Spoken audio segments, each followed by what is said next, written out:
The Vanishing Hiker, a disappearance that defies explanation. It was a crisp autumn morning when Sarah Matthews parked her car at the foot of Blue Ridge Mountain.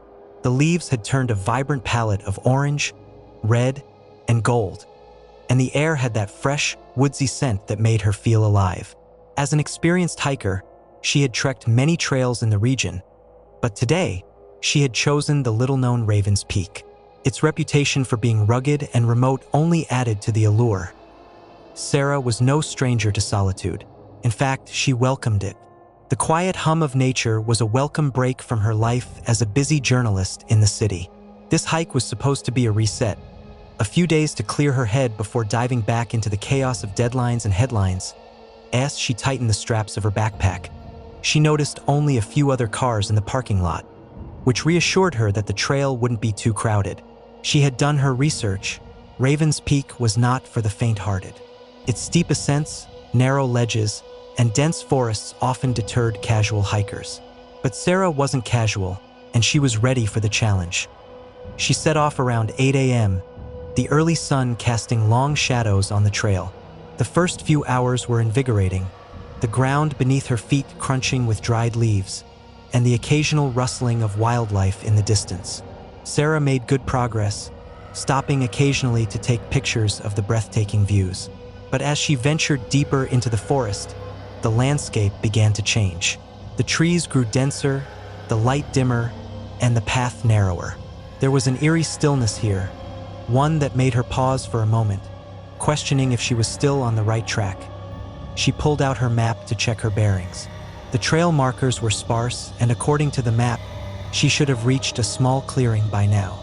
But there was no clearing in sight, only more trees and a winding path that seemed to lead further into the forest's heart. Her phone had no signal, but that was expected in such a remote area. She wasn't worried, not yet at least. Sarah decided to press on, trusting that her instincts would guide her. But after another hour of walking, she began to feel uneasy. The path had disappeared entirely beneath her feet, swallowed by overgrown vegetation. The forest was unnaturally quiet, no birds, no rustling of leaves, just the sound of her own breathing and the crunch of her boots on the ground. She stopped to rest on a fallen log, sipping from her water bottle and glancing around. Something felt off. It was as though the forest itself was watching her, waiting for something. She shook off the feeling, chiding herself for letting her imagination run wild. She was an experienced hiker. She knew better than to let a little disorientation scare her. As she stood up to continue, she heard it. A faint, distant sound, like a low hum. She turned, trying to locate the source, but it seemed to come from all around her. Her heart raced. It wasn't a sound she recognized. Not a bird, not the wind, something else entirely.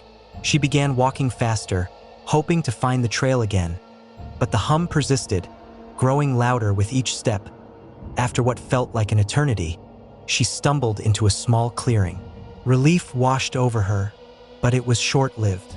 In the center of the clearing stood a solitary cabin, old and weathered, as if it had been abandoned for decades. There was no mention of any cabin on her map, and the area around it seemed untouched by time. No trails, no signs of life, just this strange, lonely structure in the middle of nowhere. Curiosity got the better of her. Sarah approached the cabin cautiously, peeking through the dusty windows. Inside, the furniture was covered in a thick layer of dust. Cobwebs hung from the ceiling, and the air felt stale. It was as though no one had been there in years. She tried the door, and to her surprise, it creaked open.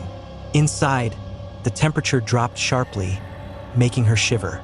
The cabin was empty, save for a single chair in the center of the room, facing a fireplace filled with ash. The strange hum that had followed her now seemed to be emanating from the walls themselves. Sarah backed out quickly, her instincts screaming at her to leave. As she stepped outside, the forest felt even more oppressive. The trees loomed over her, and the sky, once bright and blue, was now an unsettling shade of gray. She checked her watch, 4 p.m. But how could that be? She had only been hiking for a few hours, and the sun was still high in the sky when she reached the cabin. Panic set in. She pulled out her phone again. Still no signal. She tried retracing her steps, but the path that had led her to the clearing was gone. No trail, no markers, just endless trees in every direction. The hum grew louder, pounding in her ears like a heartbeat. Sarah's breathing became ragged as she stumbled through the underbrush, her sense of direction completely lost. The daylight was fading now, and with it, her hope of finding her way back. She called out for help, her voice echoing in the vast emptiness of the forest, but there was no response, only silence. Then, suddenly, the hum stopped. Everything went quiet again, unnervingly so. Sarah spun around, her heart pounding in her chest, and that's when she saw it. A figure, just at the edge of the clearing, barely visible among the trees, stood still, watching her. She blinked, and the figure was gone. She ran, stumbling over roots and rocks, her breath coming in ragged gasps. But no matter how far she went, she couldn't shake the feeling that something was following her, lurking just out of sight. Hours passed, or maybe it was minutes. Time seemed to lose all meaning. Exhausted, Sarah collapsed against a tree, her mind racing. She couldn't understand what was happening. It was as though the forest had swallowed her whole, twisting reality around her. She closed her eyes, fighting back tears, trying to regain her composure. When she opened them again, the forest was bathed in twilight. But something was different. The trees, once thick and suffocating, had thinned out. Ahead, she could see the parking lot where her car was. Relief flooded her, and she bolted toward it, her legs aching from the strain. But as she reached the car and fumbled for her keys, a chilling realization hit her. Her phone, now showing a full signal, displayed a date 3 days later than the one she remembered. She had only been hiking for a few hours, or so she thought.